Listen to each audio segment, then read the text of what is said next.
All right, welcome back, y'all, to Anime Degens. Today it's just me, and I got a guest with me today. Uh, First time actually. It's the first time he's on here. It won't be the last probably. I'm sure I'll get him back on several more times.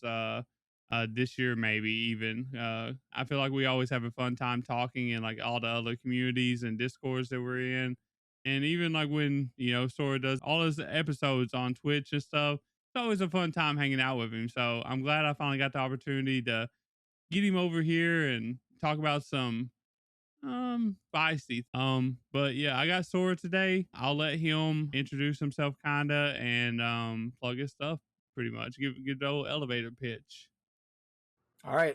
Thanks, Tyler. First and foremost, thank you for bringing me on to your podcast. You guys are doing a tremendous job.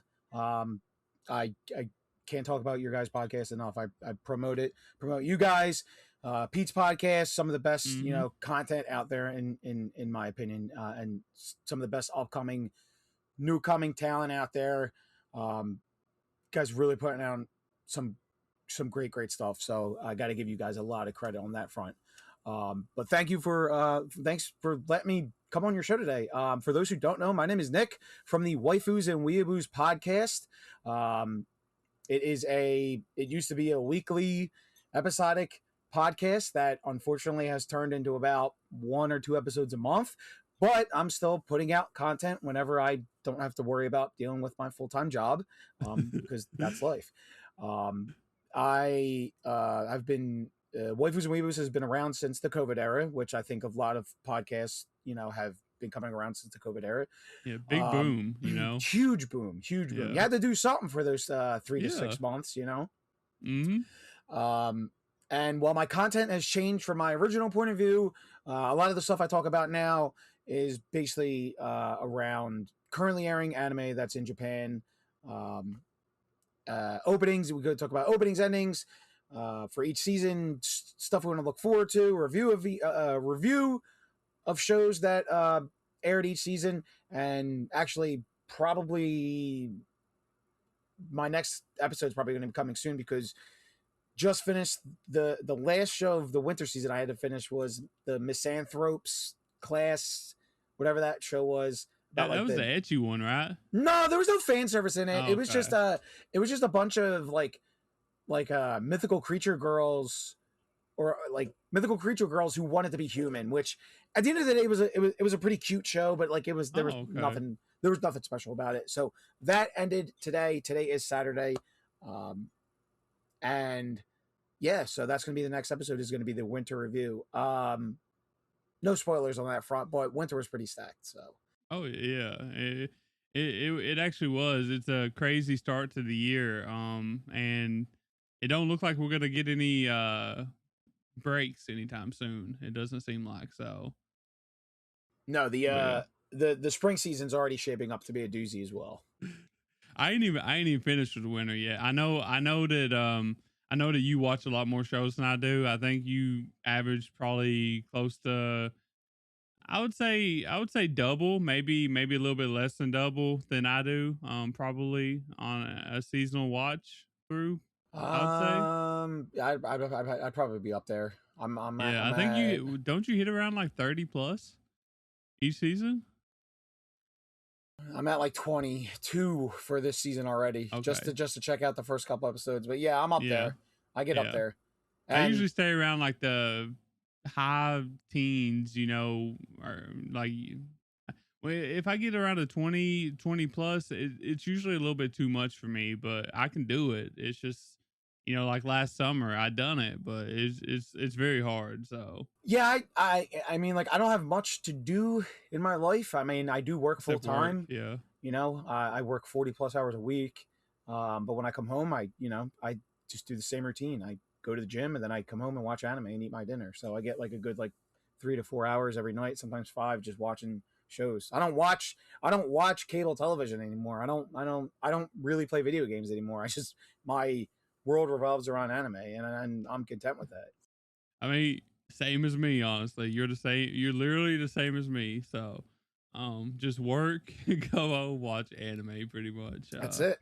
What more But I can mean, you? there's a few things that I've done out here, that I do besides watching anime. But like anime is like a majority of my content, like watching. So, um, but yeah, just wanna reiterate that if y'all are into like seasonal anime or want to find out like what the best shows of the season is. I know we don't talk about it as much over here on the Degens, but Sora, that's basically what he does. He watches way more anime than I do, and he talks about all of the different anime.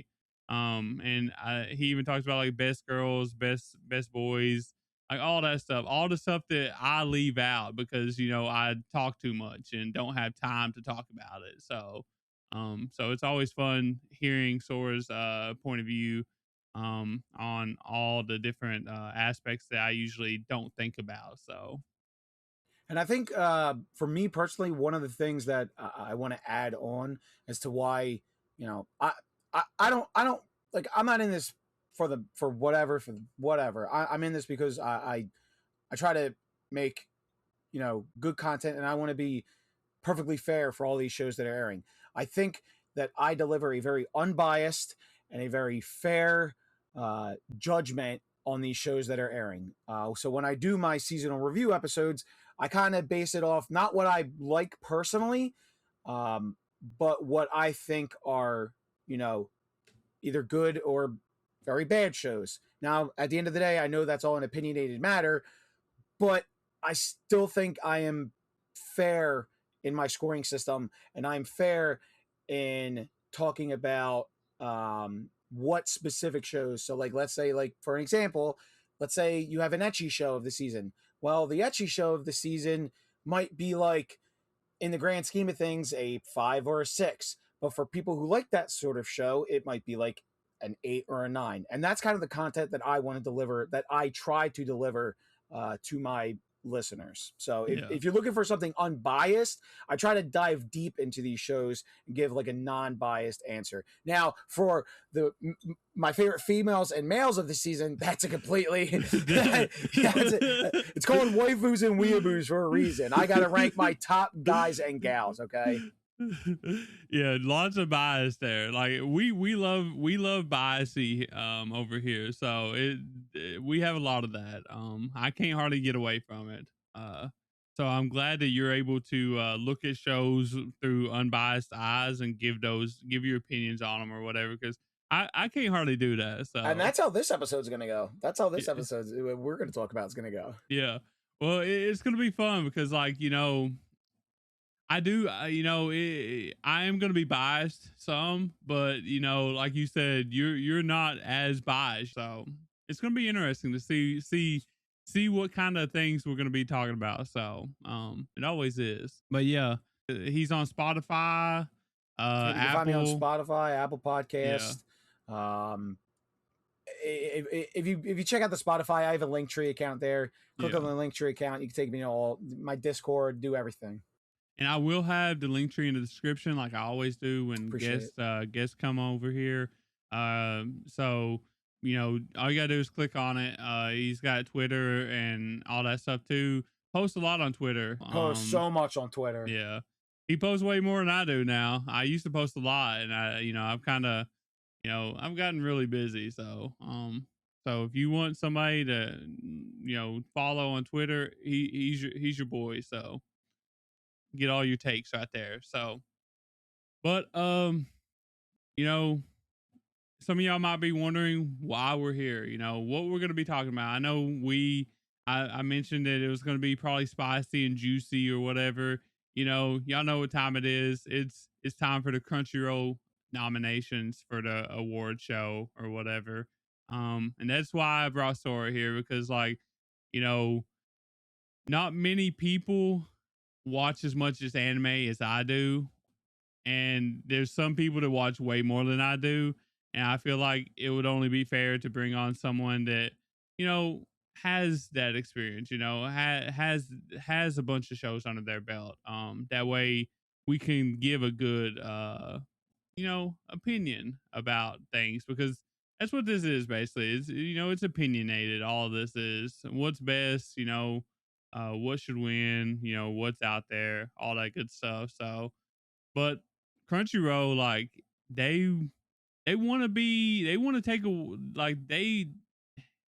they've been trying for so long, haven't they, Sora, to be like a legit award show, but it's still like a popularity contest. It feels like I don't know, it's weird. So they definitely grown into a legitimate award show. Yeah. But I'm not, I'm not waking up at whatever it is 4 a.m. to watch this award show airing in Japan. I'm sorry, I'm just not doing it. For what I know, it's what's going to happen. Yeah, we already know that. That's what I'm saying. Like, there's no actual like structure, I guess, to it, or like it's basically like whatever is popular or whatever. Like, I don't know. It's a I don't know how to popularity describe it. contest. Yeah, It's a popularity contest, and it is a uh, it's a contest to help promote their material more than most other material, unfortunately. yeah. And it definitely feels like that. I think it's gotten a little bit better throughout the years, whereas used to we'd rarely see like shows on other platforms come over. But like this year, I think there's quite a few shows from Netflix that was nominated. So that's that's pretty cool to see other shows coming along. So I I believe they had a couple of Netflix, and I think there's only one, maybe two High Dive shows, maybe two, but I know there's one definitely for High yeah, Dive. yeah, the dad one or whatever. Oh no, I'm sorry. There might be three then from High Dive. Yeah. Yeah, there was a couple High Dive. There was quite a bit of Netflix actually. I think there was like I want to say there was like one or two Hulus, maybe a little bit, maybe just a little bit more. Okay. There's one Adult Swim, uh Yeah. Max or whatever. So but before we get started on like the actual categories, I want to talk about like the your thoughts on the Crunchyroll Awards as a whole, as you like when you looked at it, like what was you thinking this year before we dive into the individual categories? When I looked at it, I was just like, here we go again. It's the same old stuff. It's the same old. It's the same old. Hey, these shows are Crunchyroll's cookies and cream.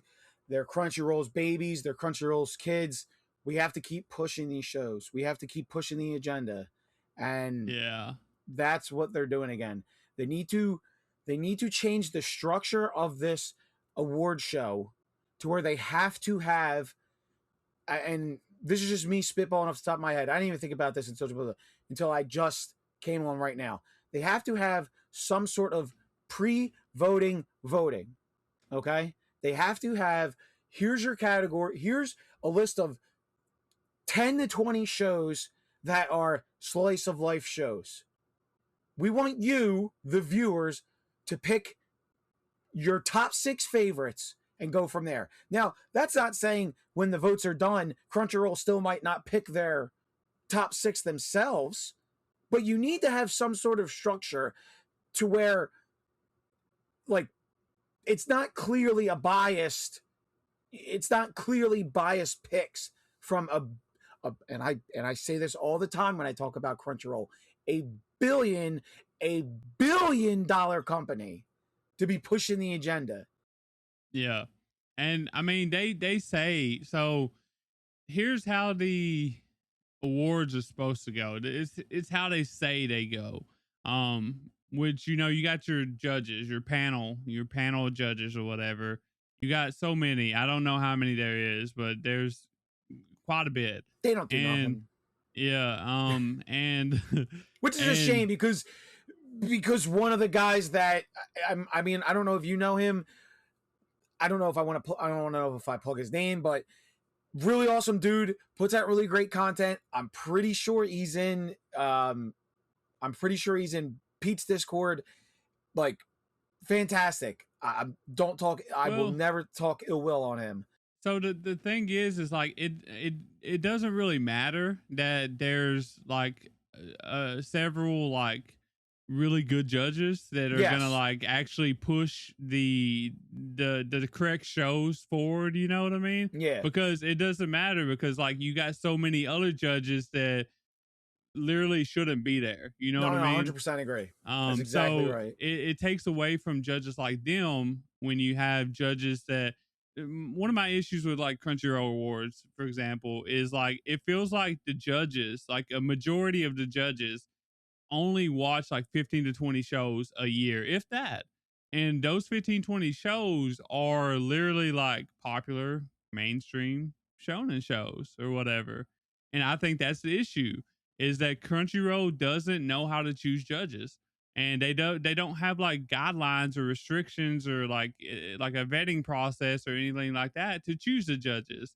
Like if they had that, then like I think these awards would be better, but since you're picking judges that have like a limited arsenal or whatever, limited amount of shows under their belt, of course they're gonna pick Don Don or Gotcha Akada or Solo Leveling, because that's all they know. Like best drama, like just for example, best drama, like they could put Solo Leveling because like what else are they gonna put? They didn't watch anything. uh so, I mean that's one of the glaring issues in my opinion about like things like this, and I think this year like really shows that because like we have so many shows that are just like repeat nominations back to back, like one after another. It's honestly worse this year than it was last year, just this I same agree. nominations. So Yep. and I feel like that's the issue is that when you have a majority of the judges that only watch so many shows, like this is what happens. Like how is Crunchyroll choosing these judges? Is it like you know just I influencers, think it's just like all influencers. yeah, like and the ones some of them get lucky or whatever, that I don't know, like it just feels weird because like why are you choosing people when like you don't know if they're good for the role, you know what I mean? Especially if you're trying to be like a legit award show that's unbiased and not a popularity contest, then why are you just choosing random influencers or whatever? So I don't know.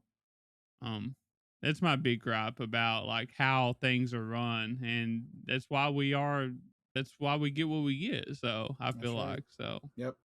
um, but yeah, I'm pretty sure I know the dude you're talking about too, and he is a pretty cool dude. But he, like I said, kind of it kind of gets pushed aside, because he just don't have the voice or whatever, so don't have enough people behind. So, but yeah, I overall I just felt like I wanted to see like more interesting picks, and all I got this year was like the same. Like every nomination was like every category was kind of the same. So it was tragic honestly when I seen it. Um but yeah, one of the things that I want to touch on too before we start talking about this stuff is like the um like they also need like better. You kind of touched on this too, like the definitions of the categories. Like I feel like any show, like if a show has comedy in it, it shouldn't necessarily you shouldn't be putting it in the comedy section just because it has comedy in, like just a little bit of comedy in it, just because of its name. You know what I mean?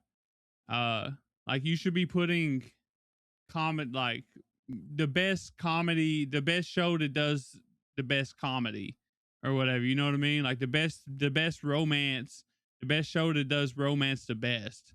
You shouldn't be putting that show in there just because it has romance in it and it's popular. That's one of the things I hate to see too. So The I don't problem know what your opinion on that is. the problem is the things with anime right now is that you have a multitude of genres that can go into one, unfortunately. Yeah. So comedy, you can rope in comedy, slice of life, and romance into one category right there, and then you can bang out three genres right there. Let's say action, you can bang out action, sci-fi or slash fantasy, whatever you want to call it, and like mystery into one genre as well, and then you can have the same show for three different genres. It's tough.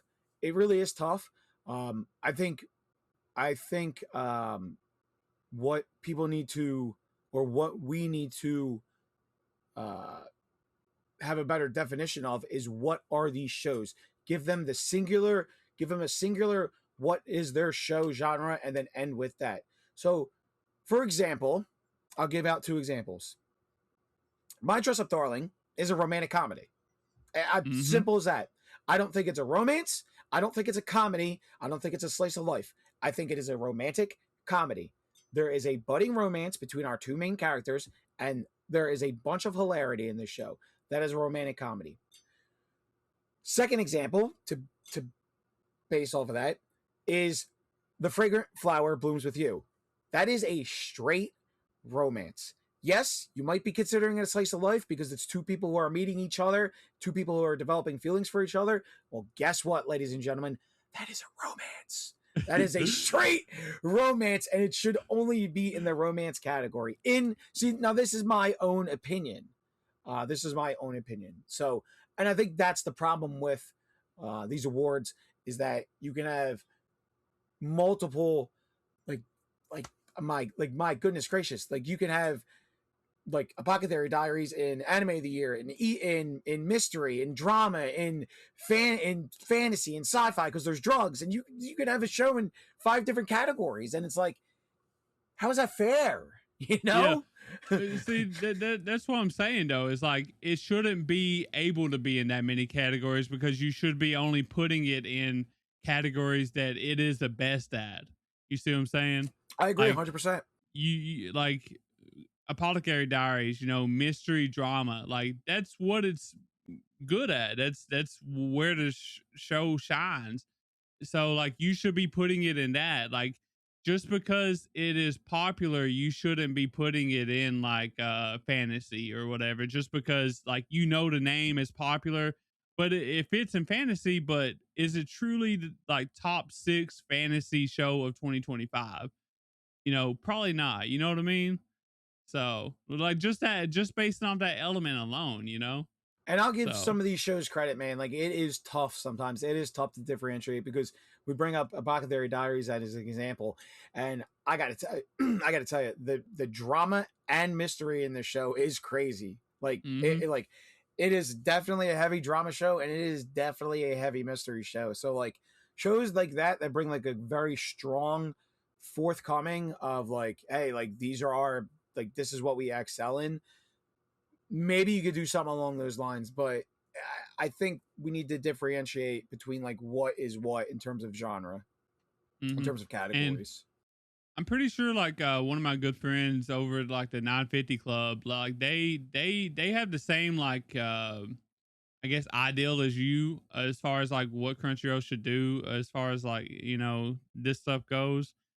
So I think there's several different ways that they could like get better or whatever, but will they do it? No, Absolutely they not. they won't, because like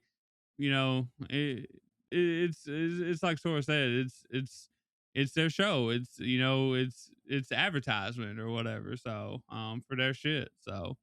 And the other So thing here they'll we never are. do, and I know we're not going to touch upon it.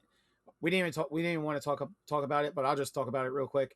Is that they will never break down the voice acting category in the male and females. They'll just never do that, Yeah. because then you have to break it down from each.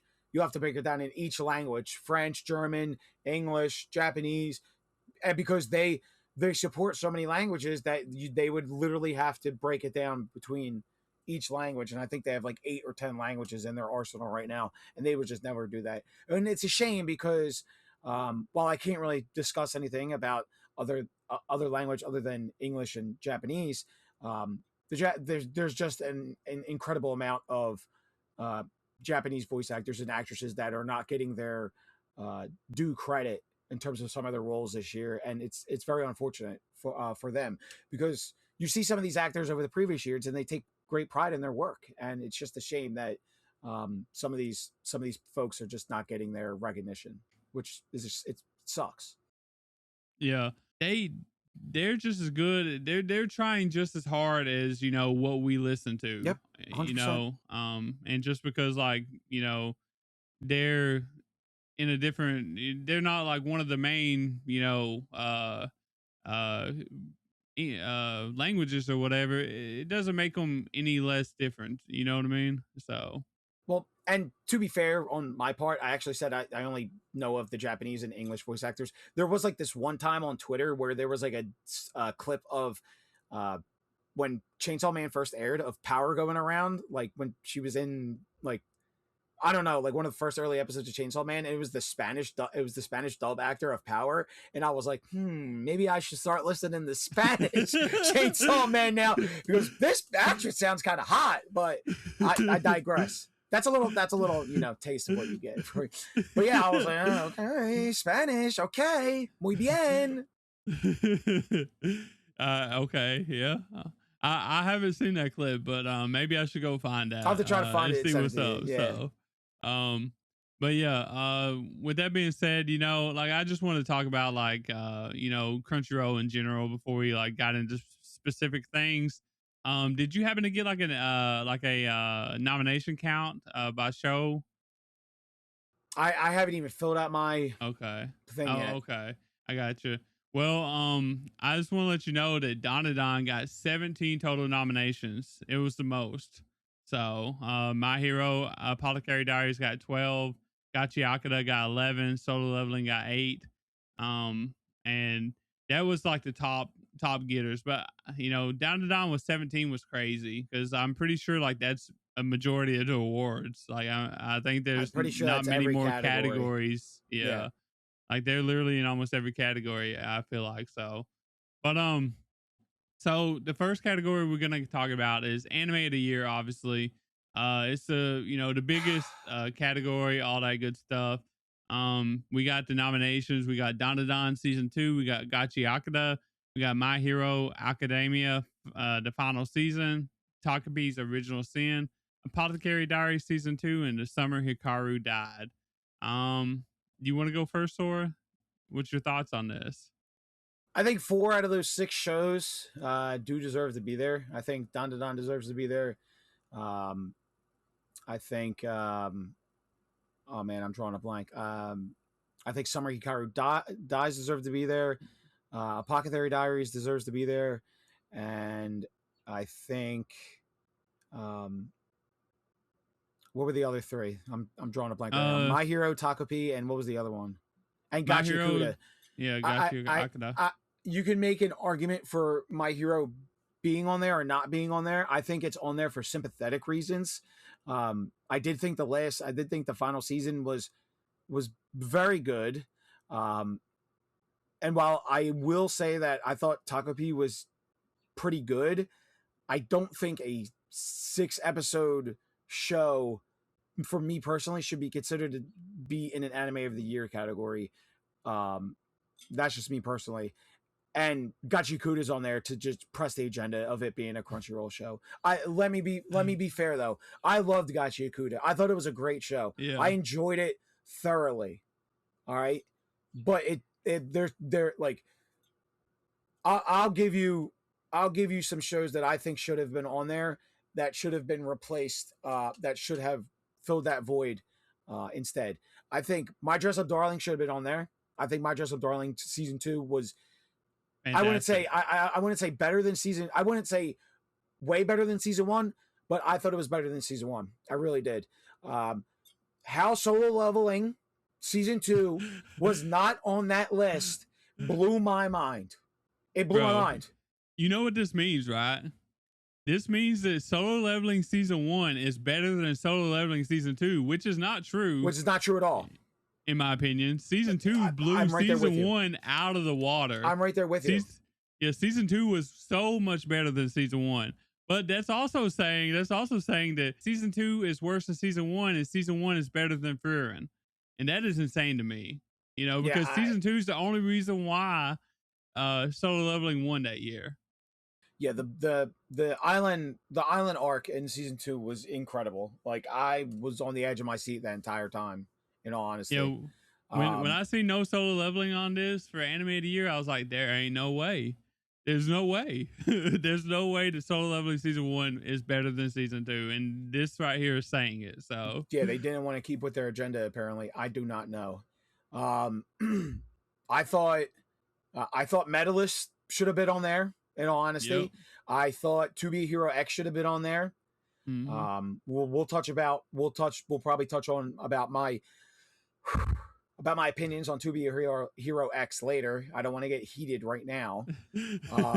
We'll do it at the end. We'll talk about how some things aren't considered an anime or whatever. So. And I think two shows that at least should have got and this is where they need to have a little bit more depth in their decisions. I think a show like ReZero should have been considered. I think ReZero should have been considered. Now, do I think it was an anime of the year finalist? No. But should there have been some consideration? I think there should have been some consideration. Along with Dr. Stone, the science feature of Dr. Stone. I think there should have been some consideration there as well. But I digress. Those are my takes on to not have Soul. I mean, if they wanted to even push their agenda more, where was Spy Family season 3? I'm just saying. Going off what you said though, for Gachi Akata, I feel like Gachi Akata is like the Kaiju number 8 this year. Yes. Yeah. Well, where it doesn't, like, it was good, it was popular, but does it really fit in up here? You know what I mean? And I feel like it was good, it was popular, but should it be in some of these categories? You know what I mean? As nominations, I feel like it's just there because like it is like Kaiju number 8 was. You know what I mean? That's how you know. That's why you know that there's only like Kaiju number 8 is only up for like 3 different categories this award show. Yeah, got swept to the curb because Kaiji Akata come along. Yep. Yeah, and plus, like, if you remember last year, Kaiju number 8 didn't win shit, even though it got nominated for almost everything. Nope. So they probably figured out, hey, like, it's obviously not going to win this year, so let's throw something else in there. So, but yeah, I didn't get to watch the My Hero final season.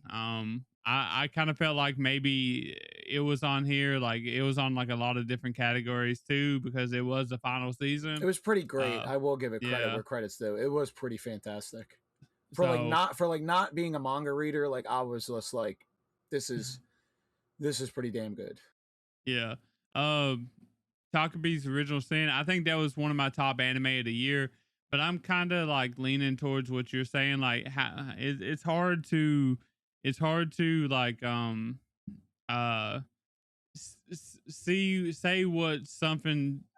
say what should be there. You know what I mean? Like, how many episodes does it take or whatever? Because it wasn't that long. So, is it better than like it's hard to say. You know what I mean?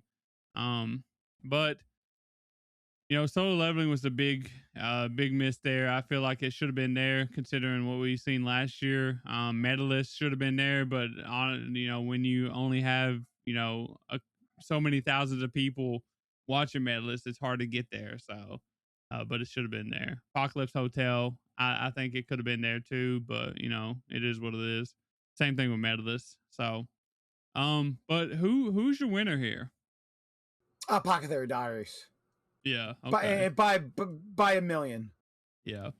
It is for me too. I feel like that's, my favorite show here and the best show in my opinion, other than Takabe. I think Takabe's up there too, but I feel bad if I gave it to it. You know what I mean? Kind of like what you were saying. So it feels like a disservice, I guess, for like the other shows that like had a lot more airtime. So I don't know. I guess do you have any more thoughts before we move on to the next one? No, I mean, looking at my personal list, I think another show that should have been considered was the 5th season of Is It Wrong to Pick Up Girls in a Dungeon. I thought the action was incredible. that season. Okay. I thought it was super good and just super underrated. And I think that's the high dive disrespect, in all honesty. So that's It just the probably last is. thing Yeah. I'll add in on that front. Yeah, it probably is, honestly, because like we've known for a minute now that high dive, it gets It's misrepresented the on ugly here. So stepsister. yeah, so it's tragic, but it is what it is. So the next category we got is best continuing series, and we got Don, we got Kaiju number 8, My Hero, One Piece, Solo Leveling, and Spy Family. Um, so There's not much that you're gonna do with that. It's gonna be yeah, those are always gonna be your. yeah, it's literally just like I I kind of don't know why they have this category, to be honest with you. Um, because like it's, I mean, You didn't say My Dress Up Darling on that list, right? yeah. My Dress Up Darling is not on that list. I literally got it in the. I literally got Or, My Dress Up Darling, Call It a Night, as like even Shangri-La Frontier. or ReZero. You didn't have ReZero on Yeah, that, did you? ReZero isn't on this either. Like it's kind of crazy. Like some of the best like uh anime like sequels ain't even on here. So like I don't know. Like My Dress Up Darling, I in mean, my opinion, was better than most of these shows on here, and it's not even on here. We had Windbreaker too. Windbreaker with Tsubaki, really good season. But I yeah, mean, One Piece is going to be on the One Piece is going to be yeah, in this category until they put me in the ground. So yeah. I I don't mean, think that show's ending anytime soon. no, it's not. So the manga is not even done. And we're in the end game, but the end game is going to take a while. So, but yeah, like I don't know. Like I was severely missing like My Dress Up Darling here because it was one of my top shows of last year, top sequels. So, and I've and ReZero too. Like you said, ReZero, man. It's just missing so many good shows. So, um, but yeah, One Piece, or like I feel like I have to kind of give this to One Piece in me personally, just because like consistent. Like I feel like a category like this is made specifically for something like One Piece, especially the way it used to run, where it used to run like nonstop or whatever, and put out like last year was a pretty good year for One Piece. I ain't gonna lie.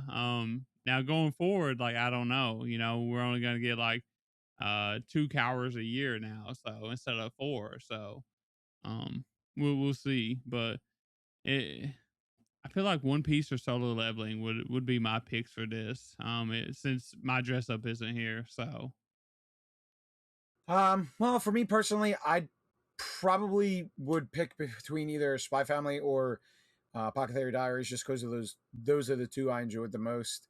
I'd probably lean more towards Spy Family since I am given the nod to Pocket Theory Diaries for Anime of the Year. But at the end of the day, I think One Piece is going to run away with it. wait, Apothecary Diaries isn't even on here. Hold up, excuse me. 1, 2, I 3, thought you 4, said 80 5, was 6. on there.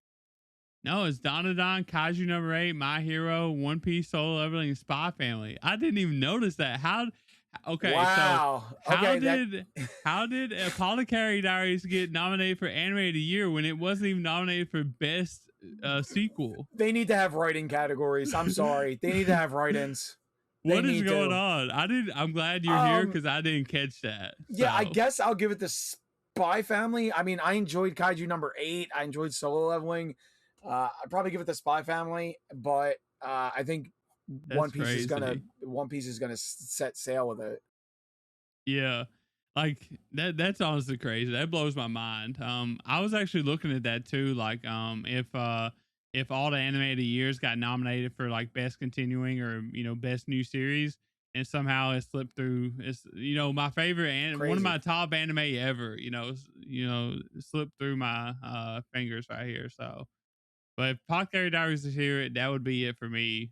Even over One Piece. So uh it's crazy it's not here when it's anime of the year too, or anime of the year contender. So, um, but yeah, uh, But I think one of my favorite one of my favorite categories when I look at award shows, not specifically Crunchyroll, but like other award shows, is when they do like the best new series, because like that's, I feel like that's the ones that, you know, need to be pushed out there sometimes, because, you know, it's new, you know, it doesn't have a fan base established, you Hmm. know. And this year we got Clever Test, Gachi Akata, Sakamoto Days, Takapi's Original Sin, Fragrant Flower Blooms with Dignity, and Summer Hikaru Died. And I just want to say, I'm really, really glad, Sora, to finally see a romance on here. We don't get to see that. Not often. Nope. I don't. When's the last time we Usually get seen a lot a of your shonen romance? stuff. Yeah, well, it is a shonen, but when's the last Well, time? you Yeah, know what I mean. yeah.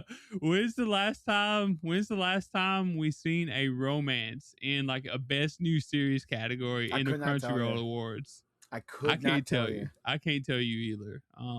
Like it's actually crazy. So I'm really excited that we finally got to see that one there.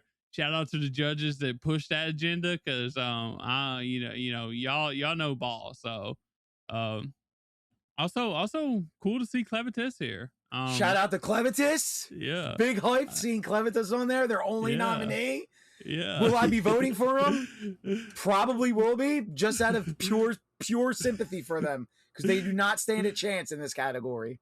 Good thing we get multiple votes, right? So Let's hope so. Even though it doesn't matter, but yeah, I thought I thought this was pretty cool to see Fragrant Flower, Clever Test too.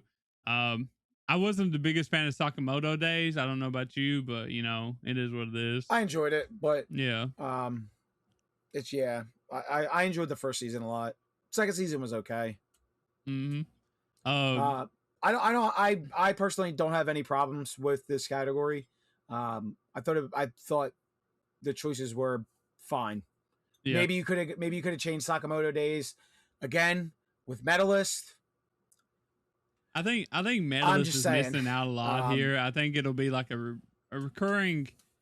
I think you factor. could have put. I think you could put Silent Witch in. I thought Silent Witch was a show this year that was very underrated as well, especially for a new show. So I mean, you could even do like Orb, you know, Orb. I'm Apocalypse shocked Hotel, Orb wasn't you know, nominated for a lot more of the bigger awards. In all honesty, yeah. So like, I don't know. It like you said, it's fine. There, you know, obviously you could pick and choose, you know, get things out and put things in.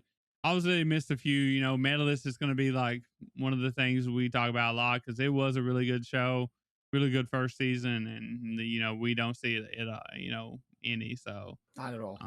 Yeah. But for best new series, I think you know, I know Sora said he was probably going to go with Clever Test. You know, if Fragrant Flower wasn't on here, and Fragrant Flower, like, it's just so rare to have a romance on here, and one of my favorite romances at that. And so it feels like I got to go for that. You know what I mean?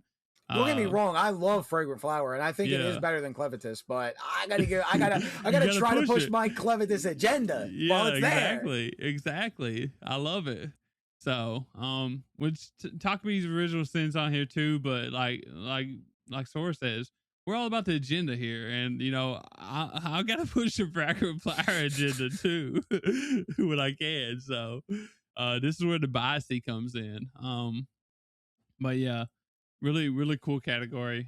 Best original anime. This one right here is it's gonna make a lot of people upset probably when the winner gets announced, because it's not gonna be the correct answer. It's not going to be. I know it. I would bet on it.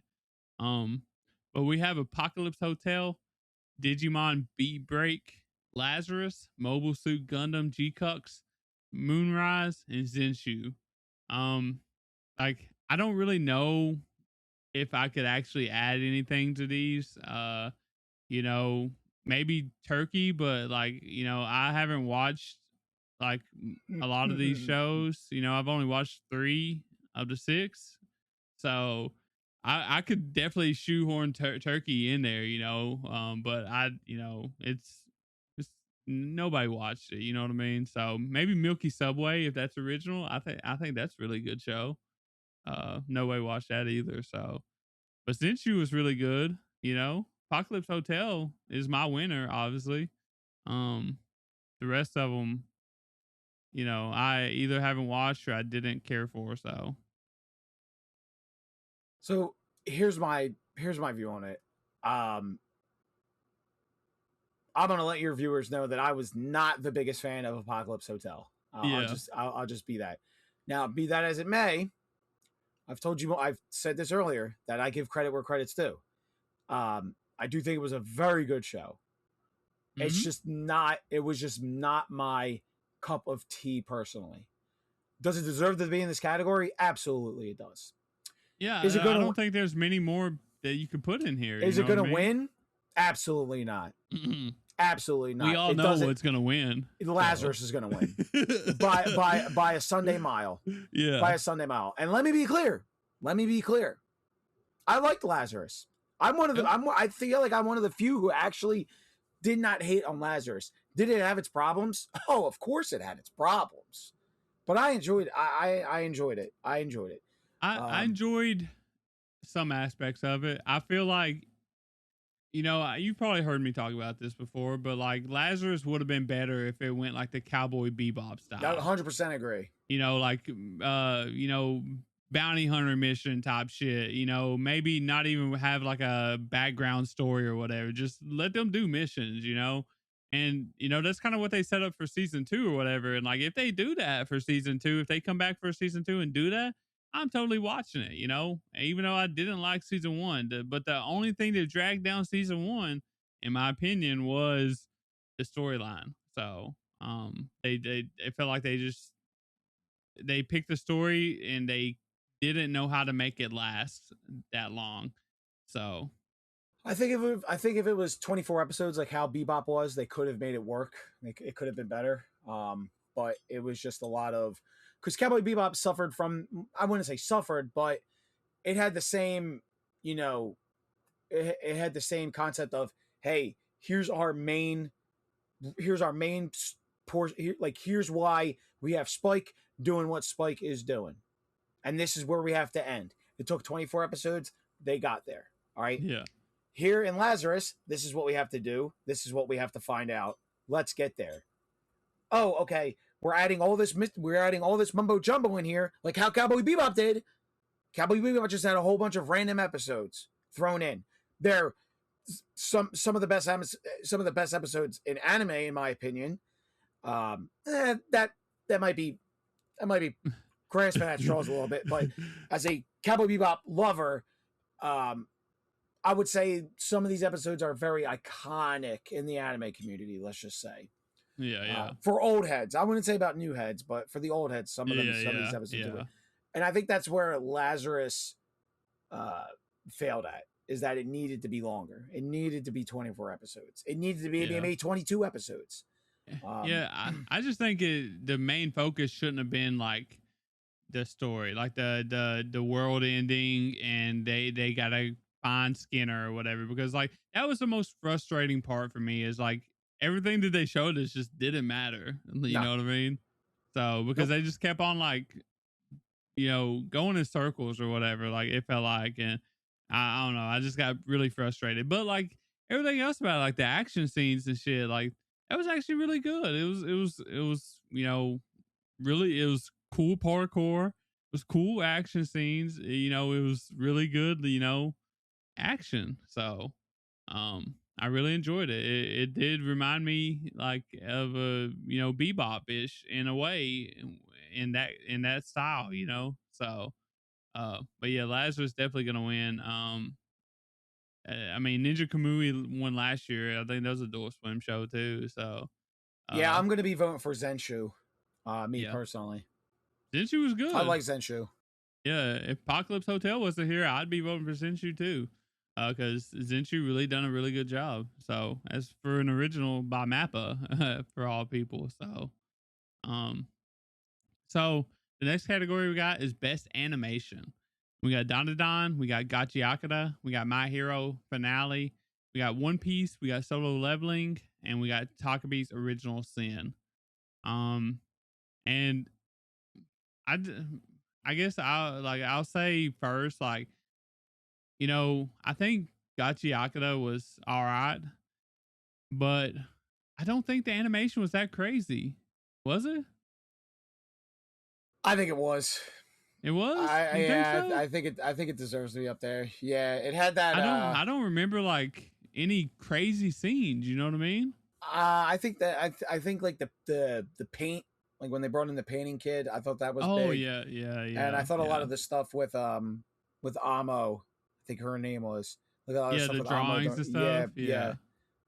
Yeah, I understand that. Yeah. In terms of like the whole concept of things like art and anime, I don't know if they bring art into the mix. I know like animation is kind of a thing. Surely it gets factored in there. You know what I mean? But yeah, I mean, I'm okay with this category. I feel like ReZero should have been in here. Like it had a lot of like crazy animation scenes. You know what I mean? Yeah, I really didn't have any problems with this category in terms of animation. Yeah. I don't know. Like as far as who I would give it to, I'd probably give it to One Piece just for like consistency's sake.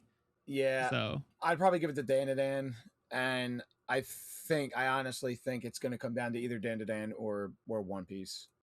Yeah, One Piece, like as far as like they put out so many episodes and consistently like went crazy with it. So they had a new animation style and stuff. So let me be clear again. My actual winner for this is not even listed. My actual winner is To Be a Hero X. But once again, where they at? Wonder why they ain't on here, Sora. Because I'm just gonna keep my mouth shut for now. I don't want to get heated. Oh yeah, we'll cross that bridge when we get to it. It's crazy. Like I didn't even put To Be Heroics in my notes because like there ain't no sense in it because it didn't even have a chance of being here. So, but yeah, To Be Hero X, the way that it like switched between 2D and 3D and actually was good on both ends was actually insane. They definitely deserve to win, even over One Piece. I feel like so. Best romance. Let's talk about this. Yeah. We got Blue Box. Talk. Yeah, we got Blue Box. We got Dandadan season 2. We got Honey Lemon Soda. We got My Dress Up Darling season 2. We got Ranma 1/2 remake season 2. We got Fragrant Flower Blooms with Dignity. Sora, what's going on? What's going on over there, Sora? Dan. But come on, Dandadan's a romance. No, Sora. It's not. You remember me talking about this at the beginning, Sora? It's like the 5th part. Come on. You remember me talking about this at the beginning, Sora, about how a show gets nominated for a category just because it has that element in it, but it's not necessarily the best at that element. I feel like Dan fits this very good. That very good right here. That example very good. Because even though they're pushing it to be a romance, is it a good enough romance to be considered best romance of 2025? I don't think so. I don't think so at all. Right? No. No. Now maybe two seasons from now. Maybe. I don't know. But what we've seen in season 2, season 1 had better romance in it than season 2. Like we actually got like a kiss. We actually got like feelings explored. Season 2, it was like you got hand holding in the car. Yeah, that was literally it though, right? Mm-hmm. And like the finale, the cliffhanger finale or whatever. So I was scratching my head about this one. I know a lot of people see Dan as a romance because that's what they push it as, a romance or whatever too. But I cracked up when I seen it. I was like, this is how you know. This is how you know that this is full of shit. So, but yeah, um, obviously, I would go with Fragrant Flower Blooms with Dignity. I also think there's a lot of different shows. There's a lot more shows that did romance better than some of the shows on Yeah, here. But I don't think Blue Box should have been on here. I thought Blue it's Box. I love Blue Box. Don't get me wrong, but there was literally no romance in that show. yeah, it was the second cower only, by the way. So, well, I mean, that was what was eligible. So, what's the Yeah, second I cower? mean, So Honey Lemon Soda, like it was alright, but it was like, okay, but not to be a category for romance of the year, man. Like like it just should not have I been. think up it there. could have been, but I think maybe next season, maybe. But like, I feel like Stars Brighter was, you know, That one I'm not. actually had. I'm not saying Stars Brighter should deserve to be on Best Romance, but I feel like Stars Brighter was actually a better romance than Honey Yes, Lemon Soda. I can agree with that. I think Can You Keep a Secret and April Showers. You know, it would be lovely to see them. Even Yano Kun. April Showers not being on there was crazy too. Yeah, I mean, it's just one of those things where no, literally nobody watched it, so because it was nobody picked it up or whatever until I think Prime picked it up later, right? Yeah. But yeah, um, yeah, this was like I said, it was just a crazy category. Down to Dime being there, just insane. Fragrant Flower should win. Yeah, Fragrant Flower definitely. Best comedy. We got City, the animation. We got Don to Don season 2. We got My Dress Up Darling season 2. Ranma 1/2 season 2. Spy Family season 3, and Witch Watch.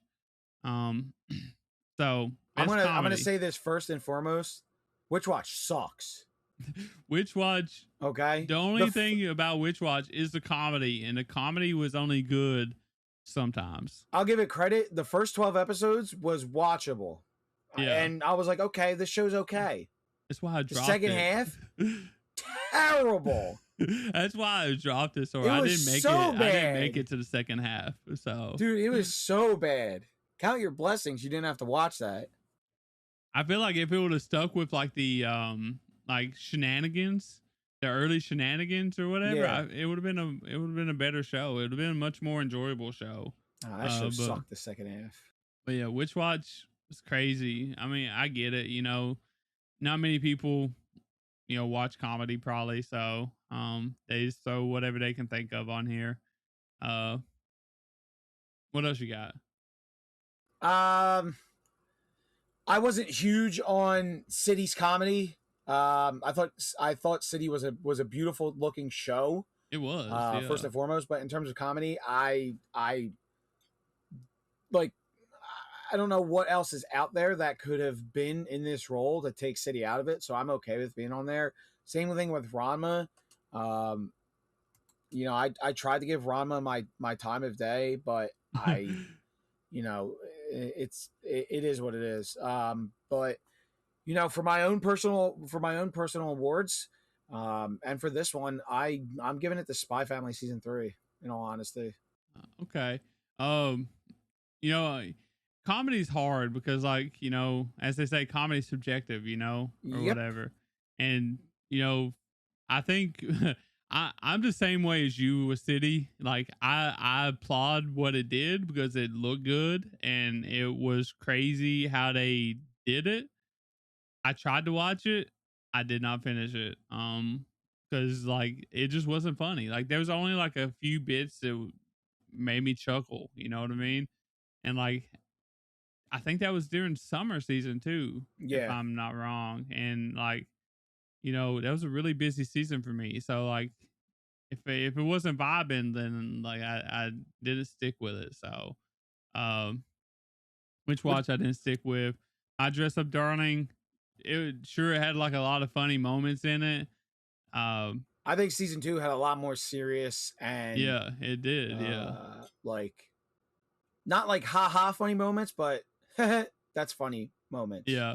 Well, I'm thinking about like the like the stay up all night scene. Yes, that's exactly where I'm at. Yep. Yeah. Like it had some really funny moments for me, but it they're like didn't those. have like a bunch of them. You know, Those are like cute, funny moments though, with yeah, which kind of plays into the aspects of romance or romantic comedy. yeah. But you know, down to Don. Like I don't think there was like very many at all. Like this was like an action packed season, if I remember correctly. You know, so I mean, for me, like it was between like Spy Family and Ranma, and like I'm a fan of Ranma, so like I'm gonna give it to Ranma. But like I just I was hoping to see like April Showers in here, Yano Kun, because like those are my two like funny shows of the year or whatever. Like Ninkuro, even like I had a lot of fun with Ninkuro, Milky Subway, even so.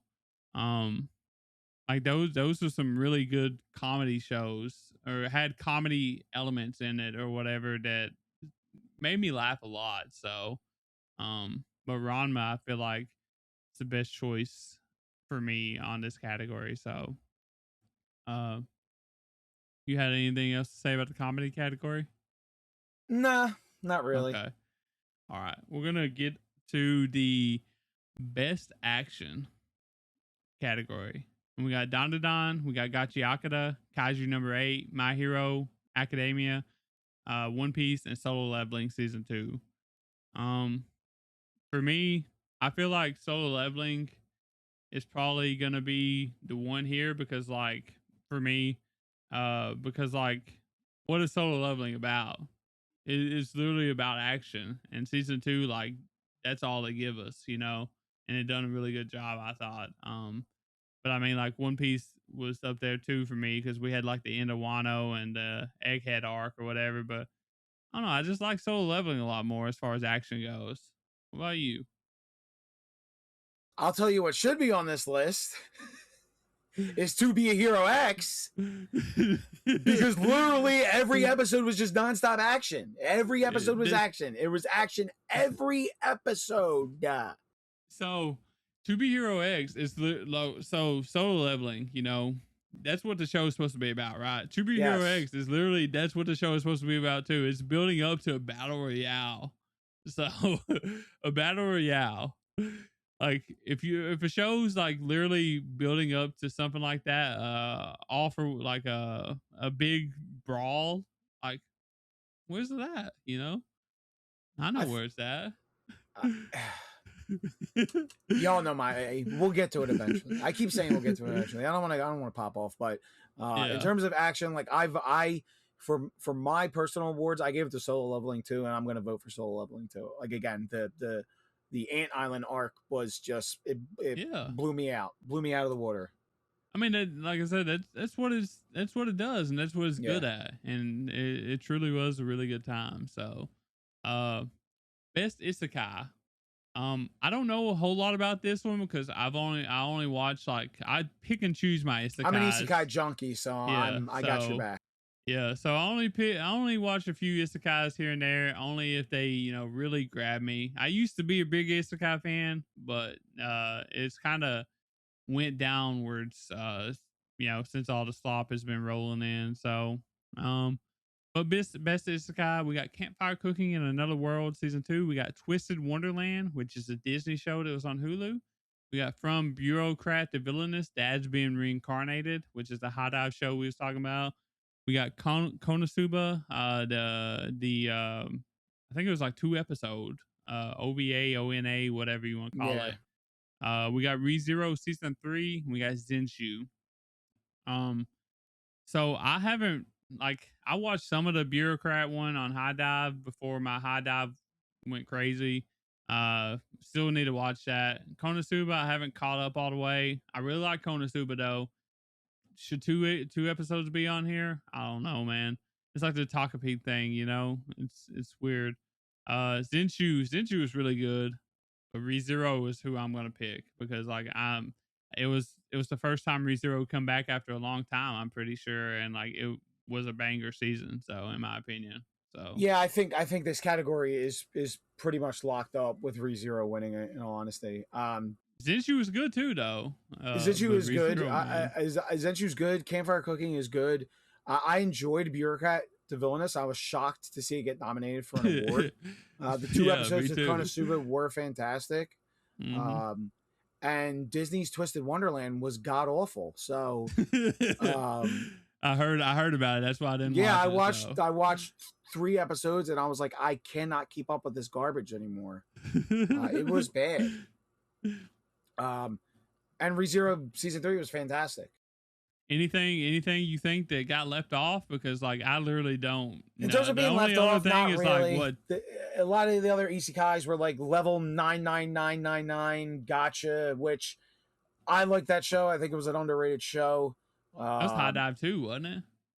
I think so. Yeah. Also High Dive. I wanted to watch it. It was, the trailer looked really good, but when they said it was coming out on High Dive, like I didn't have High Dive, and I didn't want to sell the seas. You know, it's too much work usually. Yeah, so. I don't think there was anything else in terms of isekai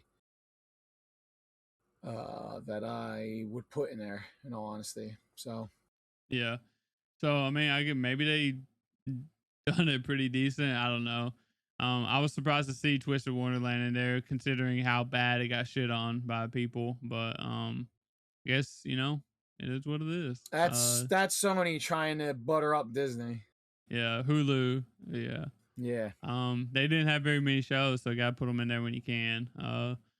But best drama. So we got Anne Shirley, we got Blue Box, Second Cower. We got Orb, Second Cower. We got Takabi's Original Sin. We got Apothecary Diary Season 2. And Summer Hikaru Died. So, yeah. When I think drama, so one thing I want to mention, Sora, real quick, is that Crunchyroll doesn't have a sports category. They do not. So, do you think drama would be the best place to put sports shows? I think you can throw sports into it. Yeah. I think between that, I think you can throw sports and music into it. Like any music show and sports show, I think you can throw into the drama aspect of things. Sound Euphonium? Yeah, yes. I mean, Sound Euphonium is literally just drama. So that's all it is. I'm pretty sure it was last year too, wasn't it? Season 3? I think so. I think it might have been, or maybe the end of 24. I could be wrong though. Yeah, I don't remember. I want to say season 3 was last year though. But who knows? I could be wrong. But anyways, Medalist. I think Medalist would have been a good fit here. Yep, really good fit. That was my choice in my end of the year awards. Now it should have been Medalist. I'm gonna give it the Apothecary Diaries, obviously. Yep. But Medalist.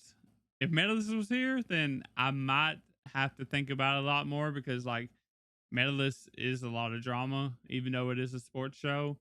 I felt like Orb is a great choice. Mm-hmm. Like it's a good fit. Takabi's Original Sin is a good fit. Like I don't know, like Blue Box though. Like you think Blue Box is a good drama? Is it good enough to be nominated? I don't think so. Is it good? Is it a good drama? I do think so. Yeah. But is it good enough to be one of the top dramas of the year? I really don't think so. Yeah. I mean, that's kind of what I was thinking too. Like, I'm a big fan of Blue Box. It was one of my favorite shows of 2024. I think I counted this as. So I just don't know, man.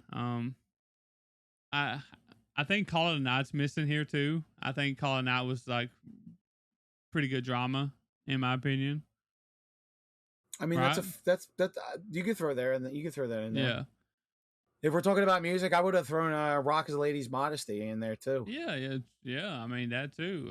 I forgot about that actually. But yeah, music and sports, I feel like could fit in this category. I guess the reason why they don't have a sports category is probably because there's not a whole lot of them. There's not a lot. So that's the problem. So you got Apothecary Diaries winning this, probably? Yeah. Easy, right? Easy. So I remember I remember you talking about this. I remember you saying something about this. I don't know where. I don't know if it was in my DMs or in Pete's Discord. I can't remember, but I'm pretty sure you said you had a lot of thoughts about this category. So I'm gonna let you start first after I read the nominations. This is best slice of life. We got Anne Shirley, we got Blue Box, we got City the Animation, My Dress Up Darling, and Spy Family and Fragrant Flower. Best slice of life. So, what do you want to talk about, Sora? We really need to get a better definition of what of what a slice of life category is. We really need to do that. You have a, oh my gosh. City is not even relative to being a slice of life. It is a bunch of mumbo jumbo. Like it's like not like slice of life is supposed to depict like what people can do in real life. In City, it's just a bunch of nonsense and comedy that it should not be in there at all. Blue Box, it's I guess you could consider it a coming of age high school story. I guess. But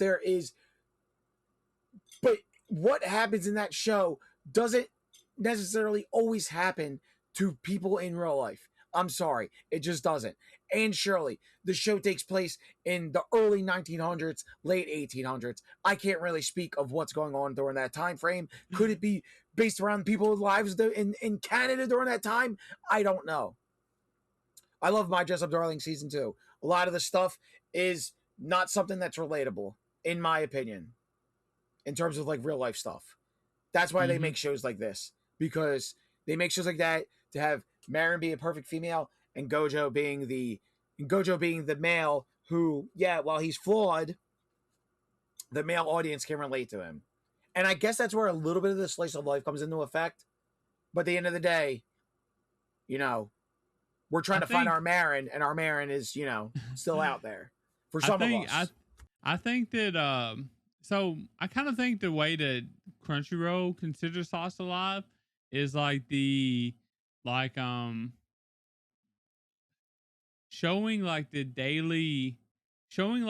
daily life of, I guess, situations that happen in life or whatever, like focusing on that. I think like With You in the Rain would be like a really good like slice of life nomination. I'll give you 5 shows that should be on this list instead. Yeah, go for it. The 5 shows that should be on this list, along with, let's say, I for the sake of things, I will keep Anne Shirley on there. Okay, yeah, because I can't really differentiate. So I think Anne Shirley's a good pick somewhat, because like it is like legit a story about her life. You know what I mean? Like literally about her growing up, and like who knows if it's accurate, you know what I mean? But it is about her life, and it's not it could be like drama, it could be romance, but I think Slice of Life is where Anne Shirley fits best, because that is kind of what it is about. So roughly, what shows do I agree? What shows? I think the 5 shows that should be on this list instead are, and in no particular order. Number 1, Mono. I think Mono should be on this list, mainly because it's a bunch of high school girls who are developing a photo club. But I'm trying to find the word, a passion for photography. And they come in contact with a mangaka who they travel around and get inspiration for different things. And that sounds a great choice. It is a travel show to develop not only their own, high school, like not to develop the photography club and the manga stuff, but it's to go out to explore and enjoy life and get more life experience out there. And I think that that's where Slice of Life falls into that category as well. I can guarantee one that you're gonna pick probably, and it's probably gonna be Ruri Rocks. Ruri Rocks should be on this list as well. Yeah, educational show that not only, now granted, there's things in that happen in this show that it's like, okay, we're catering to the male fandom, but a show, but a show that wants to expand the knowledge of a young woman who wants to learn more about rocks, minerals, and other sort of like that whole mineralogy stuff. And I learned so much from watching this show. So much. To have two collegiate students teaching these high school kids about the stuff that they are now interested in. It's like, you're developing these children. This is the development of life. This is kind of like what slice of life anime is supposed to be about. Okay. Yeah. And Ruri didn't even like, she wasn't even sold on the ideal of, following that, she kind of like not at all doing it to figure things out, and she ended up falling in love with it. She was just doing it. She was just doing it because the crystals were pretty, and because gold is money. And she actually like, and she came to find fell in love with a passion and a love for this stuff. It's pretty cool. Which is what slice of life should be about. Yeah. Oh my gosh. This is why I get very passionate about the slice of life category. I get. You can probably sorry, go ahead. Yeah. No, I was gonna say I get what you define it as, and like it's way different from what Crunchyroll was thinking. I guarantee it. Like I know because like Crunchyroll, it's hard to explain like what they're thinking, but I'm pretty sure it's somewhere along the lines of basically like romance equals slice of life, and like stuff like that. You know what I mean? Like anything that is not like super action based is probably slice of life to Crunchyroll. You know what I mean? Exactly. So like their slice of life definition is very broad, whereas you got a specific thing in mind, and like at the end of the day, it doesn't matter what we think. So with these awards, because we don't get to choose what's put on here, we don't even get to choose what wins. So but yeah, you could probably take a guess at least one. I have two left that should be on here. You could probably take a guess at least one, in all honesty. Yeah, Mono, you had Ruri Rocks. I guarantee you had With You in the Rain. Yeah, like I said, that's literally the one. When I seen this category, I was like, With You in the Rain should be like, and Shirley, I think is a perfect fit. I think With You in the Rain is another perfect fit. And I literally bought this plush, this you plush, because this is my son. I fell in love with this little guy. He is a dog. I don't want to hear anything else. That show is fantastic. Another one? Catch Me at the Ballpark. There we go. Wrap it up. You got me. So let's go back to With You in the Rain and why it should be on this list. You can now it's relatable. It's relatable. At the end of the day, first and foremost, we're not going to have a talking raccoon in our lives at all. Obviously. Okay, it's not going to ride. In terms of having an animal in your house, in terms of having somebody who is going to give you company, in terms of somebody who's living by themselves, a working adult, dealing with the hustle and bustle of real life, what's your show rated? What is it? Oh, what's your show rated? It's explicit. Okay, sorry. In terms of bullshit that we as human beings have to deal with on the daily, and we use anime as escape. It's nice to see a show that it's like, damn, this lady's dealing with some bullshit too, but at least she has a nice little dog to come home to. It's relatable. Yeah, it was like, it's very relatable, especially for like, people that, work and maybe they don't like want to get out, like they want to be home, or whatever. So like, I felt like I related a lot to her. So her situation, not because like I'm a mangaka or like a writer or whatever, but just because like, I have the same like, I guess we all have worries, we all have problems, we all have it's literally passions. Perfect. It's literally a perfect show for this. And like Catch Me at the Ballpark is too, because like it was doing, like, I know that a lot of people didn't watch it's a little far fetched, but yeah.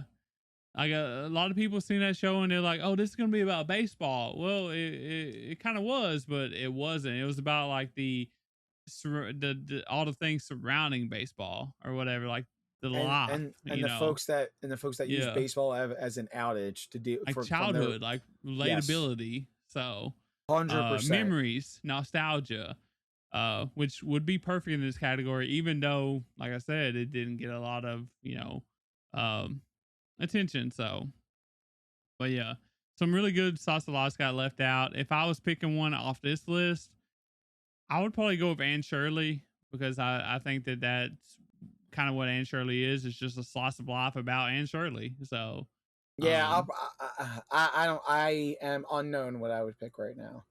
In all honesty, uh, maybe My Dress Up Darling. Like if I don't have My Dress Up Darling in any category, maybe My Dress Up Darling. yeah, But other than that, I would not know. I put My Dress Up and Fragrant Flower as like The 2 and romantic 3, comedy, like yeah. tied 2 and 3 for this one because like I don't know, you know what I mean. So, do you have anything else to say about this before we Not a move slice on of life, no sir. Okay. Best main character. We got Deku, My Hero finale.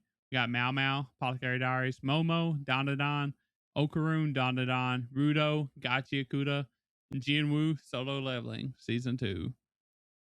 Who's gonna win this? Honestly, this I think is it's gonna kind be of one of tough. those things where I don't really know this year. Usually I would say Jinwoo, but like Mao Mao has really come into her own Now as I was far as goaded. like the public's opinion of her. Like she's actually popular now. So Yeah, I would Mao really love to Mao. see her win. Yeah, I think Mao Mao is. I think Mao Mao is going to win. I really do think Mao Mao is going to win. I think it's I gonna think be it'll be hard. close. I think it'll be Yeah. hard. Because I mean, you got Dandadan on here too, and like Momo from Dandadan and Jinwoo. We know how people love Jinwoo. I'm pretty sure he won last year, main character. Yeah, he So did. I don't think Deku um, should be on this list, in all honesty, to be honest. But yeah, I think Bakugo shined more at the My Hero finale than Deku did. So yeah. Well, apparently they don't count Bakugo as a main character. So yeah, he's a side character, and I'm actually surprised. Well, I guess you could put Jinshi on that list as well, but Jinshi is also a side character. So yeah. I mean, they got him as a side character. Um, I feel like for like Jinshi, I don't know. It's weird. Like I feel like he's a main character, but like he's not the main character. You know what I mean? Yes, he is. He's a main character. I know you're not a big fan, like you said, of Apocalypse Hotel. I was really surprised like Yachio wasn't here. I wasn't surprised, but I'm disappointed that there's she just wasn't. not enough. Yep, there's just not enough of a following. Inori, disappointed Inori wasn't here. I was really surprised to not see Marin here. Yeah, I had some like so. I'll go over some of my because so some of these characters I bring in the top males and females as well. I go through my list. Before you say this, make sure y'all go listen to Sora's anime of the year. It's already out. It's been out, so he does that. So give a peep, give a listen. Yeah. I was surprised to not like so some character. I'll just bang off a list of characters who I'm surprised not to see on there. Amelia from ReZero, Subaru from ReZero, surprised not to see on there. Sakura from Windbreaker was not on there. Yeah, it's not on that list as well. You could have put I don't know if you saw it, but Yuki Osanai from what was it? It was that mystery show that aired in the spring. I'm drawing a blank on it right now though. It was season 2. The Raven. No. Oh no, freaking the Roshidere. Is that what you're talking about? No, the romance. Nah, hold on.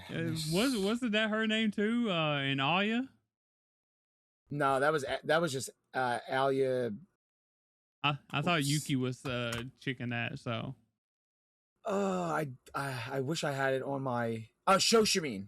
Shoshimin Oh, was the show. Shoshimin. The Okay. second season is Yeah, Shoshimin. I I didn't thought get to she, watch Shoshimin yet. yeah, So I thought she would have been on there. I thought Wagari should have been on there. I thought Marin should have been on there. I thought I'm Monica Everett surprised. from from not Witch Watch, from Silent Witch should have been on there. I thought she was fantastic. Gojo from My Dress Up Darling should have been on there. I think that was a contender. I was gonna scream. X from To Be a Hero X should have been on there, in my opinion. Queen should have been on there. Say it louder for the people in the back. I know a lot of people. I did not watch. I did not watch Uma Musume, but I know people flip their lid for Oguri Cap. Surprised not to see Oguri Cap on there. My biggest surprise is literally like as far as like you know how many nominations it got. You know, Fragrant Flower and My Dress Up Darling. I assumed you know Waguri or Marin would be on main characters. Not on there. But yeah. I mean, do you like this list? Okay. Other than Deku. I mean, Rudo shouldn't be on there either. I feel the same. So, Rudo, Deku. You know, I get Momo and Okarun. Yeah. I get it, but I get Jinwoo. Mao Mao should win. Yeah, Mao should win. So will she? I don't know. I don't know. Jinwoo might pull. I think it'll be her or Jinwoo. Yeah, I think it'll be her or Jinwoo. But best supporting character. So this one's kind of fun because like this one's like got a lot more people eligible for it, pretty much. You know, and I thought it was kind of surprising. Some of them. Engine from Gachi Akata. We got Gigi from Dandadan. We got Jinchi from Apothecary Diaries. We got Bakugo from My Hero. We got Lowland / Shisui from Apothecary Diaries. We got Turbo Granny. That major is spoiler. Major spoiler. Like so for this, like extremely integral to the show. So for like that specifically, for that, you know, nomination specifically, I feel like those two characters should be separated because they're not the same character. Yes. Even though obviously they are or whatever, but they're not. They're not the same character. If it's so bad that Crunchyroll did this, you know, in my opinion. So bad. Like don't get me wrong, I'm voting for Shisui. Really? Wow. Okay. Yeah, because like Shisui is one of my favorite supporting characters. Like I don't want to say of last year. I want to say like of recent years, honestly. Like she's one of my favorite characters. But like if Ponko was here, I would vote for Ponko 100% every time. Ponko is one of my favorite characters. That's it. Ever. So AH love right there. That Ponko. Yeah. Tsukasa. Tsukasa is here. Tsukasa is the only one that would take Ponko for a run for her money. So, for me, anyways. Yeah, I don't think Turbo Granny should be on this list. So with Turbo Granny, correct me if I'm wrong. Turbo Granny was only in like 3 episodes, right? Like she was in major appearances. Yeah, I'm pretty sure she was only in like the movie part, the first movie part of the show. Yeah, she was in like the she was stuck in the training arc or whatever, right? Well, like the piano, the big heads or whatever. Well, there was the piano episode, yes, but she was also in the beginning when like her and Okarun get stuck in like that, like the pile of like mush. Like the they're at like yeah. So she's there in the beginning of the series. I'm pretty sure all that happens in like the first like 4 episodes, right? Yeah, and then she kind of disappears for a little bit. You don't see her. You may see like 1 or 2 appearances, but like even in the mecha at the end, like I was so mad that Turbo Granny didn't show up, and then I seen it on here. Like I was like that's like a peak opportunity. Have Turbo Granny in the mecha, you know what I mean? Yep. And they didn't do it. So like I I find it crazy that she's here. So, but that's a Dan to Dan shit. You know what I mean? So, Yeah, um, like we said, but they're gonna push the agenda. yeah. Um, I thought Engine's a fine choice. I get it. Um, I think, like I said earlier, I thought Bakugo was the best part of the ending of My Hero Academia. But for me, I just love Jinshi at the end of season 2 of Apothecary Diaries. I thought Oh he yeah. was just freaking Badass. awesome and badass. He's So like, I'm gonna do this shit. I'm yeah, gonna, I'm my gonna vote's gonna step go up. to Jinshi. My vote's gonna Yeah. go to Jinshi for this one.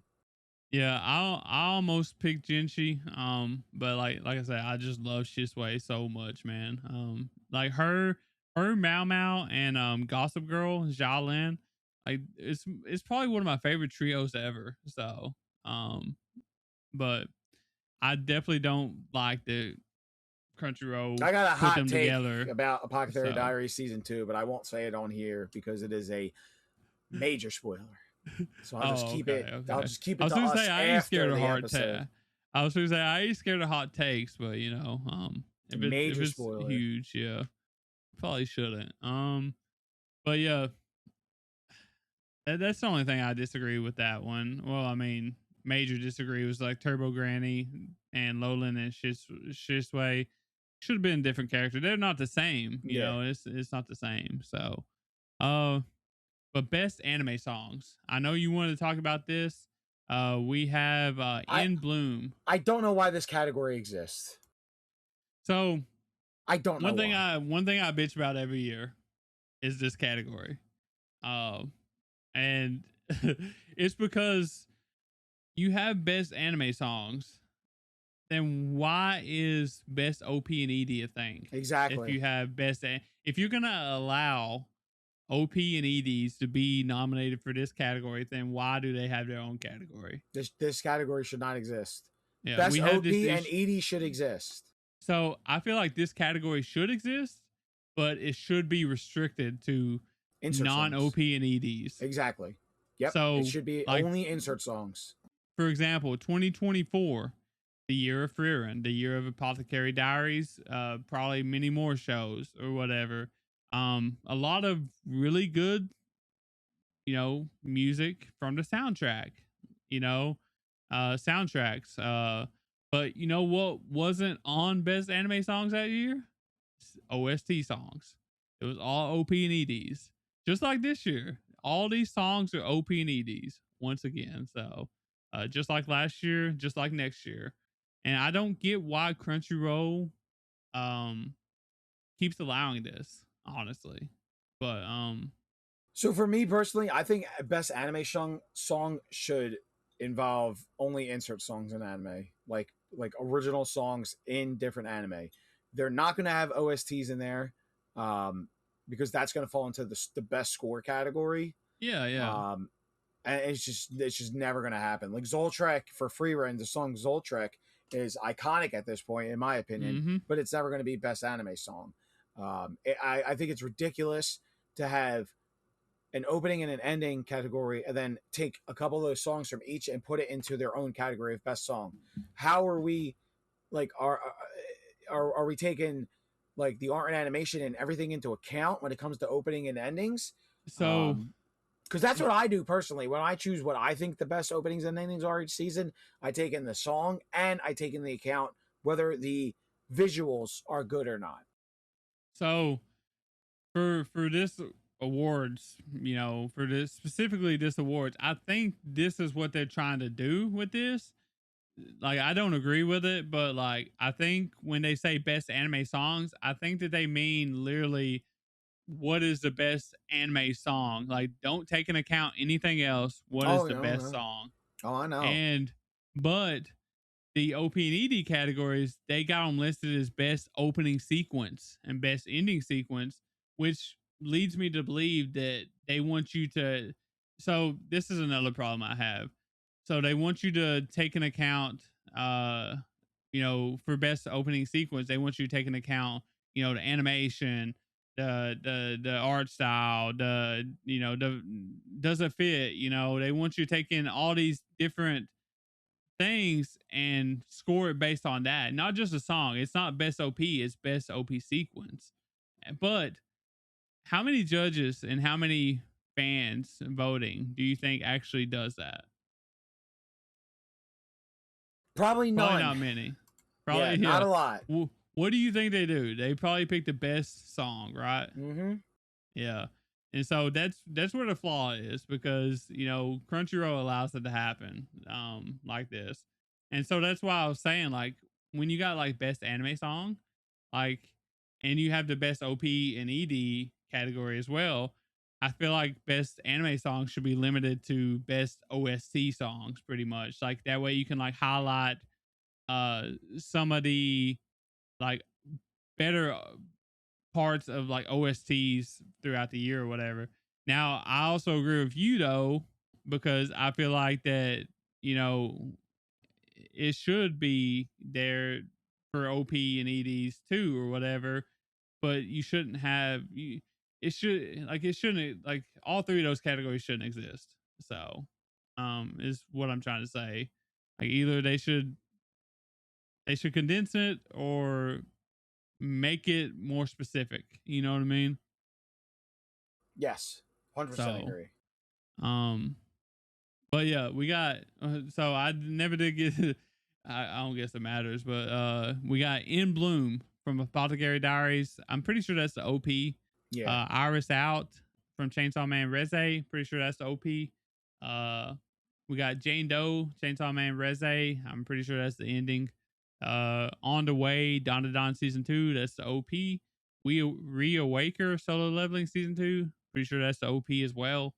Watch Me from Witch Watch. That is the OP as well.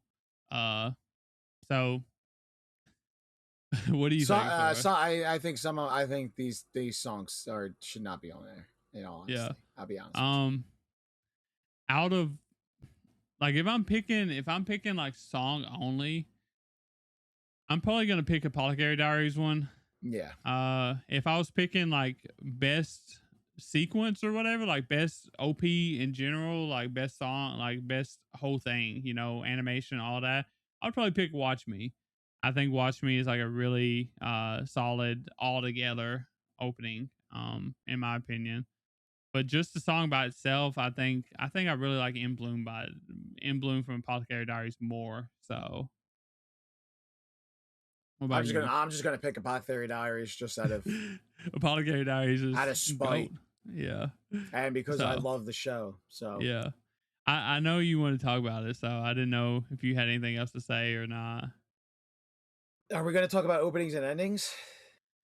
I mean, we can touch on. We don't them have real quick. to. We don't have. I mean. Here's my thoughts on everything. I think these songs just are just not good. In all honesty, for the most part, I thought there were just way more better songs. And in terms of openings and endings this year, to not have either of the Call of the Night songs on this list is sort of a travesty. In all honesty. I thought both "Rock is a Lady's Modesty" songs were fantastic. Yeah. "Momentary Lily," a lot of people are not going to like. I don't remember it. Yeah. So "Momentary Lily's" opening was is sung by Hanabi, who is a very heavy metal band, and they're a very screamo heavy metal band, and a lot of people are just not going to get behind it. But if you get to just give it a listen to that song, and it is. You can feel the passion behind this song. I thought that should have been at least considered. It's not going to be considered because that show sucked. I'm just being honest with you. Yeah. Both "My Dress Up Darling" opening and ending should have been considered. I thought Sanda's opening song was very good. I thought "May I Ask for One Final Thing's opening song was very good. I think "My Dress Up Darling," I think it's one of my top. Like the OP is one of my I still see Sora on Instagram Reels. I watch Instagram Reels. I will see like the singer of that, "My Dress Up Darling's" OP or whatever. Just doing like bits and pieces of like the song, like in concert or just videos or whatever. And like I literally will stop what I'm doing and sit there and smile and watch it. And because it's such a banger, and like like that's one of my that might be my favorite OP of last year, honestly. I think that So was my number one, but I'd have to go back into my yeah. archives. And just one final thing in terms of openings and endings, and I'm glad it got nominated for best ending of the year because the ending song for Kaiju number 8, I felt like is beautiful. It really is, in my opinion. I thought it's one of the best ending songs. It was actually That was a really slow one, right? yeah, it was Beautiful Colors by Yeah, yeah, that was really they're an good. Yeah, American band. I yeah, forget who they are, but yeah. yeah, I love that song and I love that ending too. I think that was my best ending of this season, Um, if I remember correctly, but I don't remember. I think did it was Kaiju number 8. do you happen to have like the best OPs and EDs up right now, like as far as Crunchyroll nominations? Or Uh do you remember what was on them? yeah, so for uh best opening was Hugs from Gachikuta, Mirage from Call of the Night, which should win. On the Way from Dan to Dan. Dan to Dan had a good opening. I'll give it credit where credit's due. Yeah. Reawaker. On the way. I wasn't a big fan of it in the beginning, but like as time went, like I really liked it. So Yeah, I thought that was a pretty good opening. Reawaker from Solo Leveling. The Revo from My Hero Academia, and then Watch Me from Witch Watch. so Those were not even your not even My Dress Up Darling. nope, no My Interesting. Dress Up Darling. And then for ending sequence, we had Spy Family, Actor. We had Beautiful Colors, which was from Kaiju number 8. We had Doka Shiteru from Dan to Dan. We had just literally just the letter I from My Hero Academia. Kawaii Kawaii from My Dress Up Darling, which Which was makes fun. sense. Yeah. And then Apex from Solo Leveling. I think Okay. Beautiful Colors should win, in all honesty, but I think it'll either go to Dan to Dan or My Dress Up Darling. Yeah. If it's not I don't Kaiju number 8, I just pray that it's My Dress Up Darling because I really like I My Dress Up Darling's ending. I if I was picking one, it would probably be Kawaii, My Dress Yeah, Up Darling for best CD. I don't think it's gonna win though. I don't think I don't think like it's hard to say, but like I, I seen a lot of people didn't vibe with that one, which was interesting because like I thought it was really cool. So and I'm actually surprised. I don't know if this was the opening for that season or not, but or no, it was the second half of Spy Family season 2. I think was was Otto, because Otto did the opening for Spy Family, but I forget if it was season 3 or if it was the second half of season 2. Let me I'm pulling up my anime list right now just to see. I can't remember either. One thing I didn't like about how they Yeah, it laid was things out in the awards or whatever for like the best OP sequence, opening sequence and ending sequence, like they put the names of the songs or whatever, but like they didn't they put yeah, they don't the studio yeah, they put the behind it, studio, which is very unusual. which I get because like I said they're trying to make it seem like you're picking everything about that opening, but I feel like you should at least if you're going to put the name of the song, you should be putting the artist too Exactly. 100% agree. and the studio, you know, Yes. like you need to be putting all the information there. I think the I title didn't like that. the So, title, the performer, and the show should be on there. yeah, Minimum. when Minimum. it's talking about sequence, it should be all of the accredited, you know, people Factors. or whatever. Yes. So, 100% uh, agree. I know you can't get all of them in there, but you at least need to put the major ones or whatever. So, like the studio and the singer or the writer, whatever. Um, but yeah, what was you saying before I said that? Oh, you was talking about which OP it was, wasn't you? For my OP of the year. No, I mean like you was trying to figure out if it was like Spy's Family. Oh no, it was the Yeah, second half of Spy Family 2. I Was got you. was was was an Otto was singing it, and I know people love Otto. I love Yeah, Otto yeah, too. So yeah. Auto's this great. is pretty So, great. but yeah, I don't know. Maybe they'll fix it one of these years. Clarify better what they mean or whatever. You know, who knows? Probably not, but who knows? Um, now let's get on to we got a couple more, and then maybe depending on how we're feeling, we might touch on a couple to maybes. Who knows? But these are the best Japanese voice actor performances. Uh, First we got Aoi Yuki, which is Mao Mao, and I apologize if I butcher these names. We got Chiaki Kobayashi from is Yoshiki from Some Hikaru Died. We got Daiki Yamashita Deku from My Hero Academia.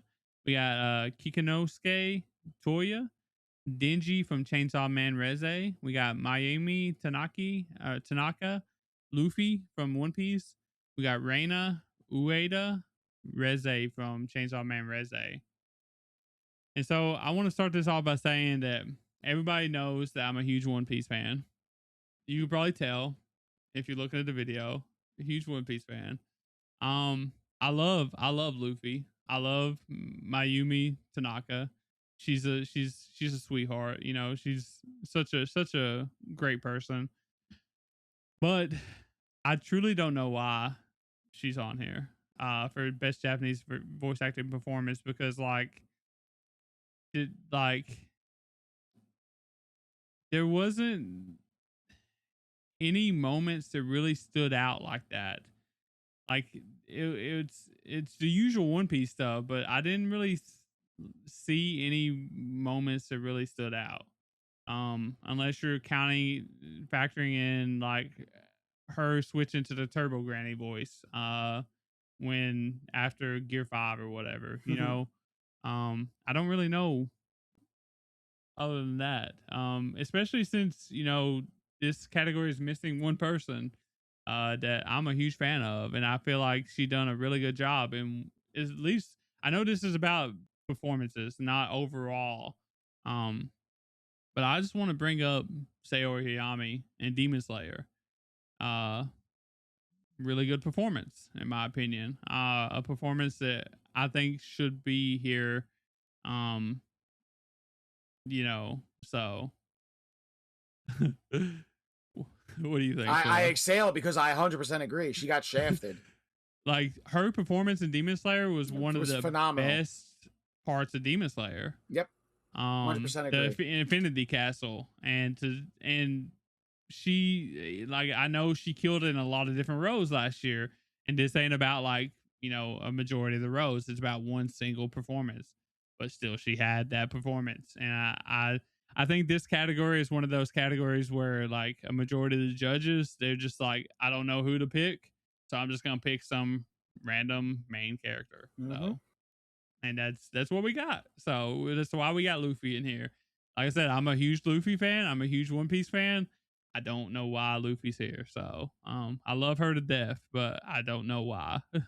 Like I could get it if it was like mid Wano, which was 2024, but like 2025, it was like the same old Luffy. Like literally didn't do anything different. So I don't know, but Yeah, I think Luffy and Deku should not be on this list. In all yeah. honesty. I said I can't really speak about Deku. I mean, I've watched like My Hero Academia before, but I didn't really see his performance in the final season. So I can't really say, but like it's the thing that I said too, is like he's a popular character. Yeah. It's final season. Deku. Yeah. Let's pick Deku. So uh Um, I would have had Sayori Yami on this list, and in all honesty, I probably would have had Takopi's voice actor on this list as well. yeah, To that's actually a good one too. Yeah, So to um keep that persona of being like this little octopus for 6 episodes straight, Taco and having this say P. pee every 5 seconds, sure was something. So in like a happy go lucky voice too. constantly in a show that was severely depressing. Yeah. But yeah, at the end of the day, Aoi Yuki voicing Mao Mao is goated, so she's gonna get my vote. Well, we all probably know my vote too, so We're right in the same boat, which is a yeah. shame because I love Reina Ueda as a VA. I think she's fantastic. Uh, I mean I think all these VAs are fantastic. Yeah, yeah. They done a Um, really good job, you know? yeah, but Um, Mao Mao's goaded. yeah. Aoi Yuki is like literally one of my, you know, eh, maybe it's She's because she plays Mao Mao. I don't know, but she's she got a plays a wide perfect Mao range. Mao. Yeah, She's got a wide range, which is she is. fantastic. So I love seeing Mao Mao in here. I really hope that Aoi Yuki wins. I wish Sayori Hayami was represented, especially since she did have Demon Slayer, a really good Demon Slayer performance. I even feel like maybe like from April Showers, I feel like Yep. Hana could be on here. Yep. Because she carried that show as Hana. She made it 100% funny. agree. So but nobody watched it, so here we are.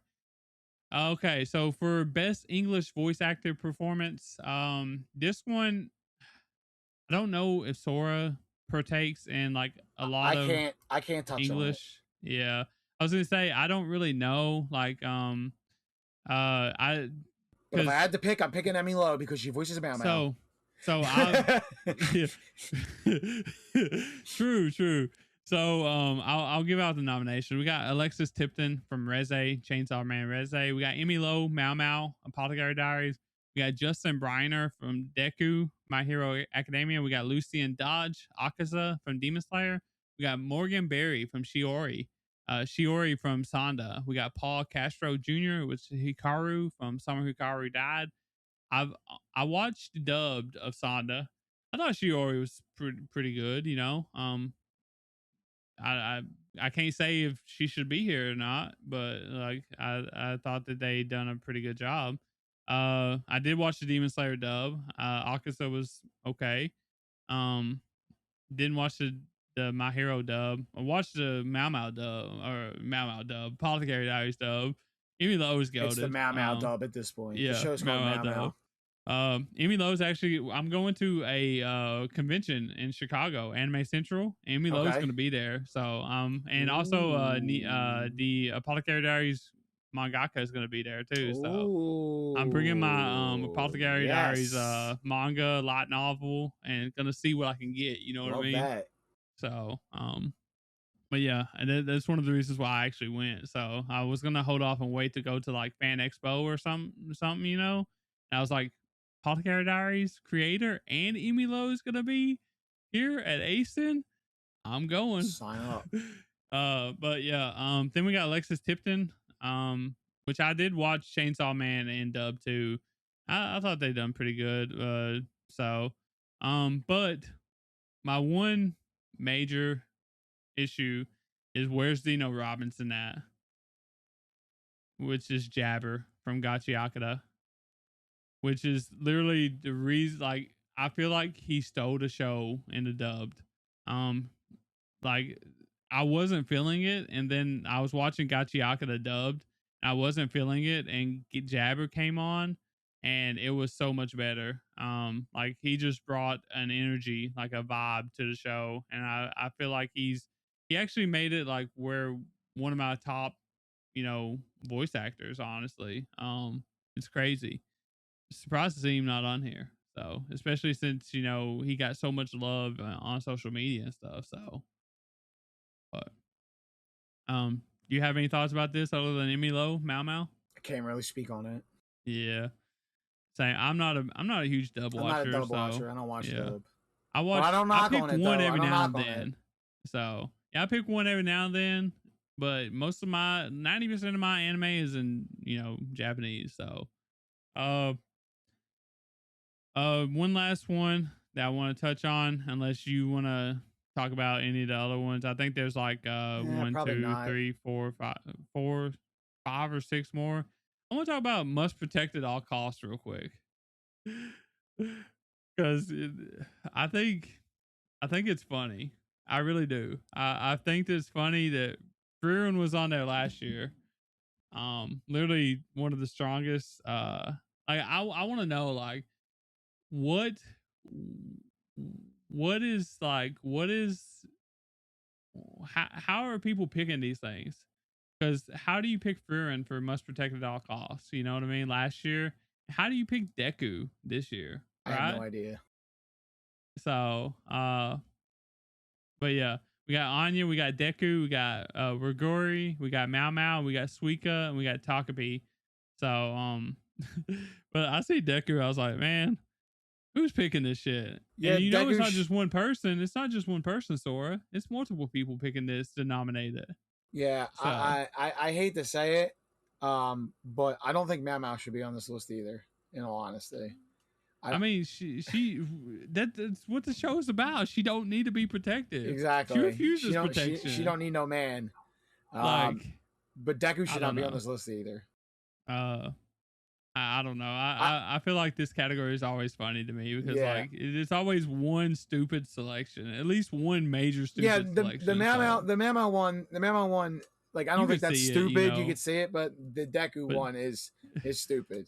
It's like Furin, you know. It's like, yeah, wow, you know, are we talking about something else or what? You know what I mean? So, yeah, I just want to talk about that real quick because I thought that was funny. Now I don't know if you want to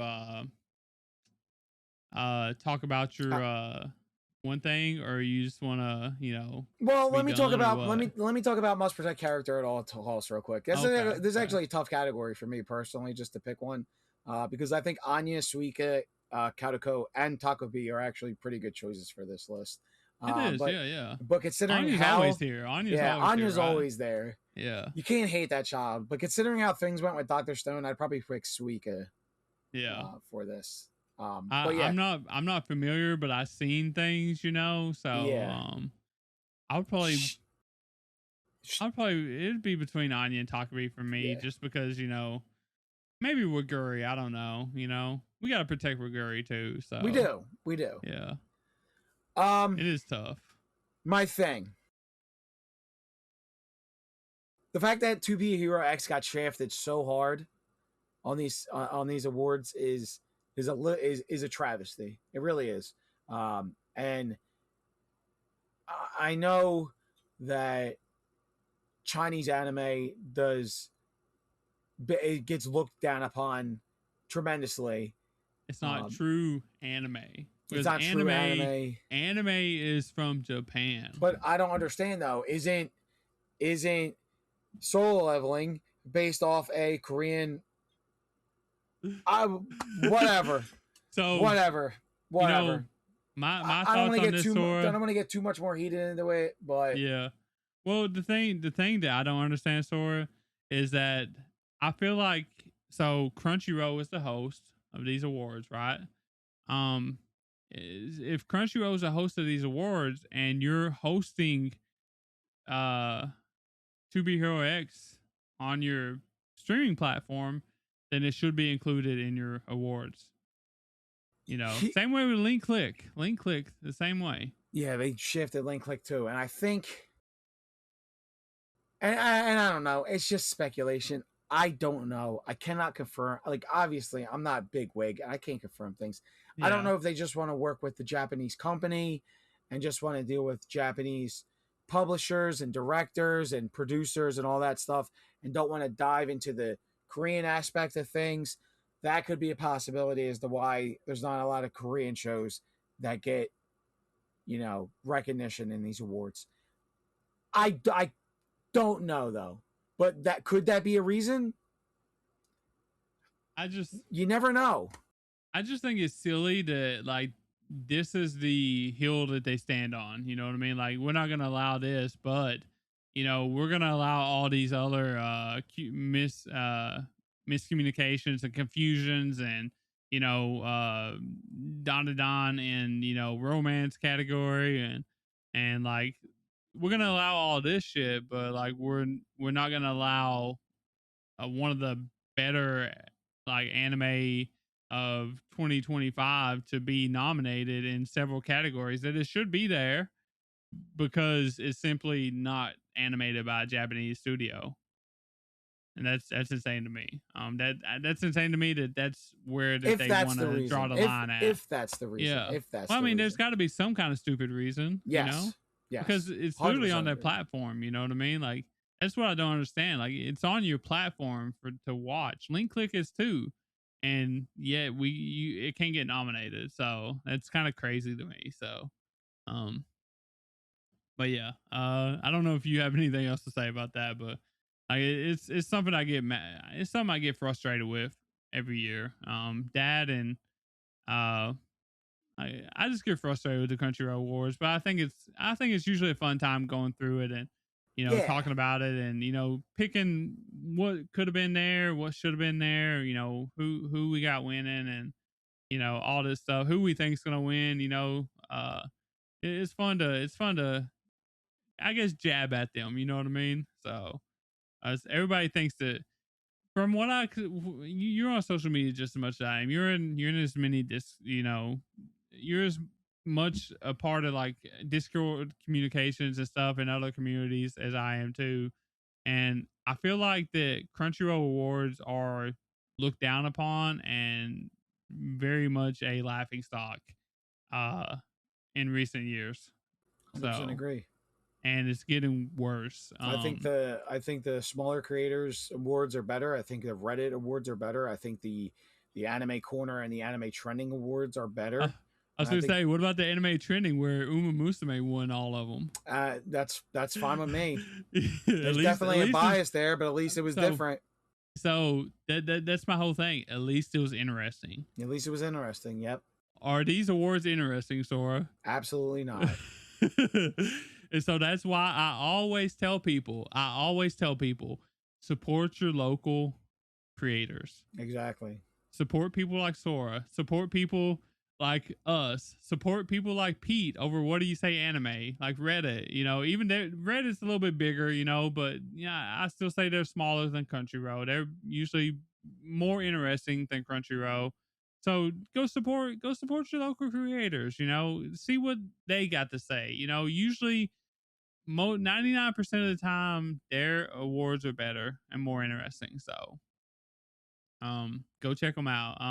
I'll actually put Sora's anime of the year stuff in the comments, so, or not comments but the Thank you. description, so that way you can get a feel like how much different like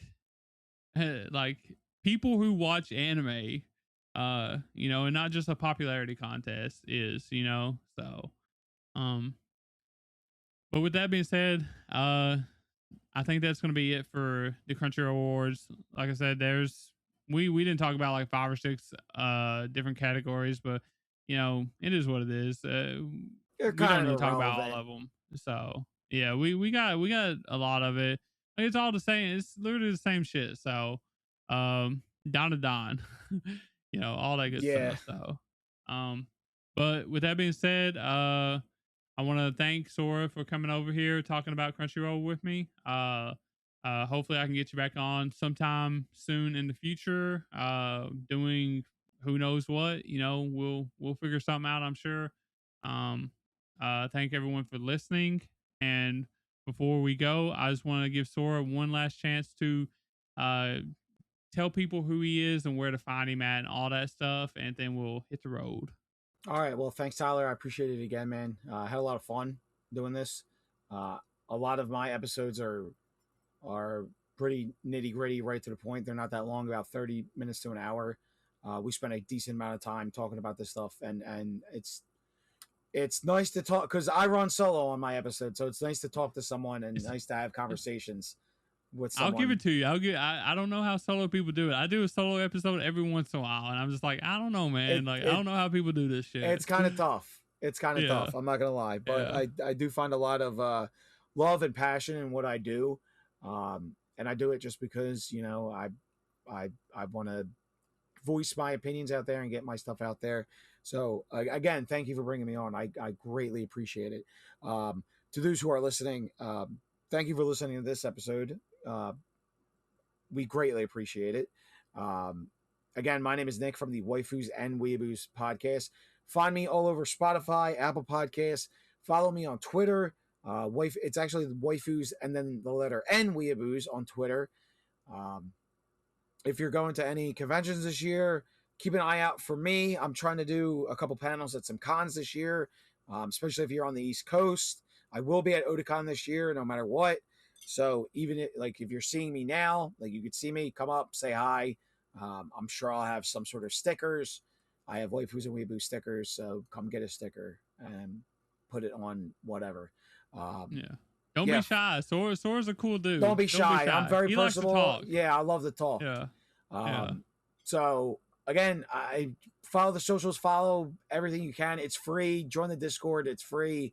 And then if you're, subscribe to everything, subscribe to Anime Degen, subscribe to everybody, support your local creators.